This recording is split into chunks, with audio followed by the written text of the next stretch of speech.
Former Labour Defence Minister Ivor Kaplan's weekend didn't quite turn out as he'd expected. After allegedly planning to meet up with a 15-year-old boy, Kaplan encountered an activist group that had been posing as the 15-year-old boy. You told this child that you was going to go and meet him. That wasn't, because Stephen will be at work.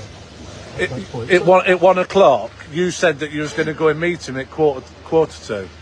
If we could. I don't know, trains, etc. Yeah, etc. you see. I don't know. But wait, but here's the slippery thing. You said you have no intention, but now you concede that actually, yeah, I might have been planning to take this child to meet Stephen. So you admit that that's what you were trying to do.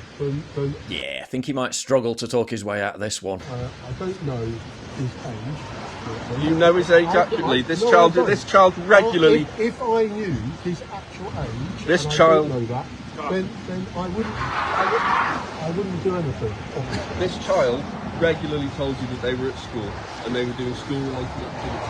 Yeah, but that's not the same as knowing age. Kind of is though, isn't it? I have never. I want to ask him what his age is. Sounds like a question you should have asked before meeting him. And I've never done that. Yes, you did. No, I have never done that. Of course. No, I have never done that. So I want to ask that question. You've asked that question. I've read it. Clear and simple terms. Anyway. You know exactly how old this child was. And you wanted this child to bring other children. No. So that you could abuse more than one child. No. The reason you are not meeting this child to have sex with them is because we've turned up. No, I wasn't going to have sex. Well, why have you told this child that that was what your plan was then? Black and white, it's your words. Have you shown the image? Yes, I've shown you the image. Kaplan, of course, denied the allegations against him, but after the activist group handed over evidence, Kaplan was arrested by the police and had his apartment searched on suspicion of engaging in sexual communications with a child. That's his bag as well, if possible. Yeah, I told you to get your bottle of water back. And sweets. Right, I'm just going to search you before we go anywhere, okay? How many layers have you got underneath The this? sweets in there as well. Oh, that's muggy. The sweets in the bag as well. There's nothing. There's no pockets. There's no phone. And what are we doing? Okay, is I am going to be seizing your phone at 12:38.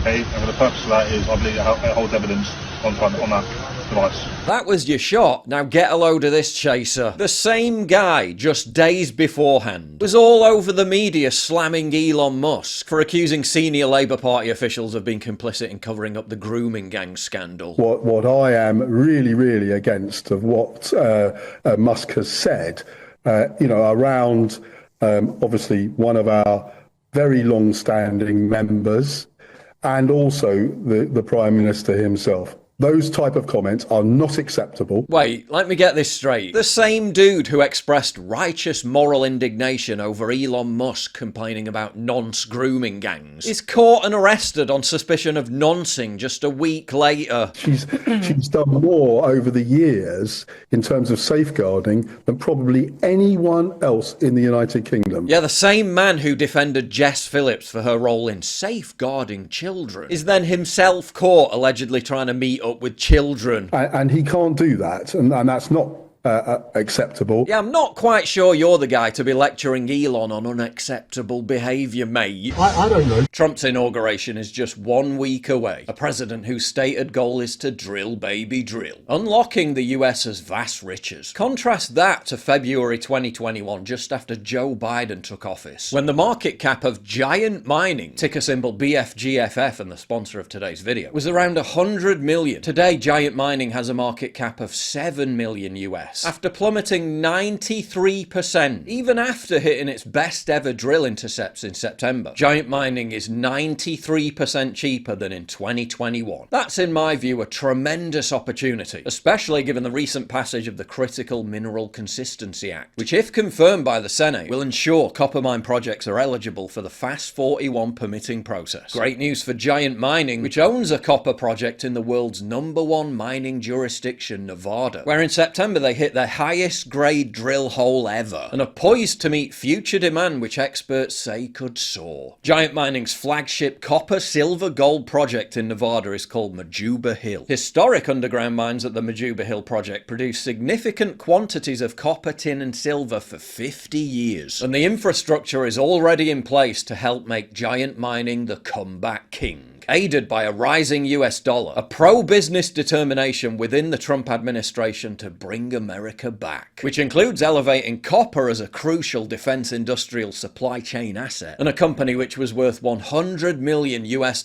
when Trump left office, and is only worth around $7 million today, 93% below its all-time high. Added to the fact that the company has no debt, added to friendly legislation which prioritizes copper, a clear departure from the shackles placed on the industry by the Biden administration, and a looming potential supply shortage. This is why all the reasons are there for me to be ultra bullish on Giant Mining, especially with Trump's inauguration signaling America is back, baby, just 1 week away. As ever, conduct your own due diligence, but in my view it's a great time to check out Giant Mining. Ticker symbol BFGFF via the link down below. Kaplan, pronouns in bio, had previously appeared as a guest speaker at a gay pride event, many such cases, and even encouraged parents to bring their children to such events. I like the fact that parents feel happy to bring their children of any age to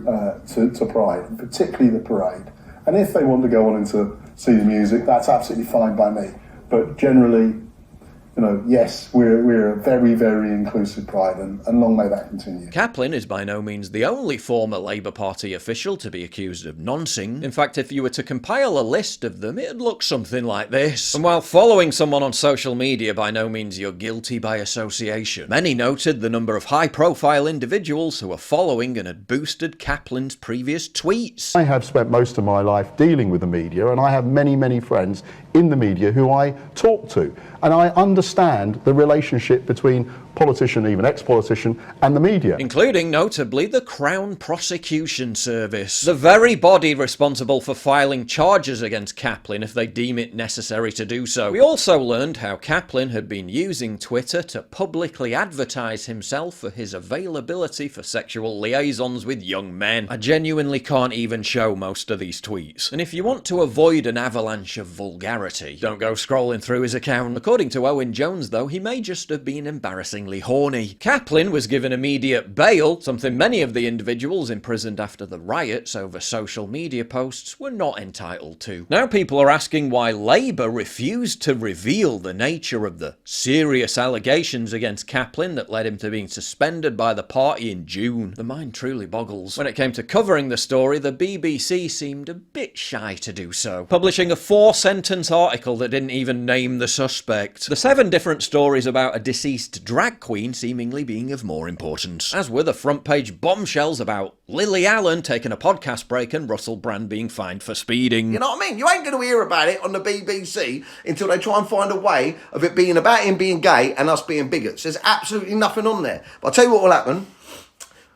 Keir Starmer will stand up soon. He'll do a press conference about the whole thing, and he'll brand all pedo hunters homophobic, and the rest of us right-wing for it. Now, instead of pushing for a new investigation into grooming gangs, 4 local councils have backed a motion to declare it an Islamophobic hate crime to talk about grooming gangs, because focusing on the identity of the perpetrators would, quote, heighten the vulnerability of Muslims to hate crimes. This after it emerged that the very councils responsible for investigating the grooming gangs in the first place, or more accurately, those that covered it all up, had branded Asian grooming gangs a racist term. Now the Labour Health Secretary, Wes Streeting, says talking about grooming gangs could lead to mass violence. Yes, they're literally fulfilling the Norm Macdonald meme. This very narrative has been promulgated for over a decade, and is now being directed at Elon Musk. Elon fucking Musk. This sudden outrage after over a decade of this being in the public domain. This sanctimonious, sudden concern for the child victims. The notion that talking about the grooming gangs is somehow worse than getting to the bottom of the horrors inflicted on victims by the grooming gangs. We've got these organised gangs,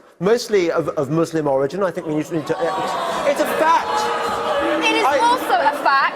I'm a child. Let me finish. Absurdly, they're now quoting child protection experts who claim that Musk complaining about the abuse of children is a threat to children. Now we learn that the original Rotherham inquiry into the abuse of at least 1,500 girls barely scratched the surface and deliberately avoided punishing senior police officers. The probe examined 47 officers. None lost their jobs. The most severe sanction? A written warning. I wonder why the political establishment is so desperate to avoid investigating this. I don't know. Really makes you think.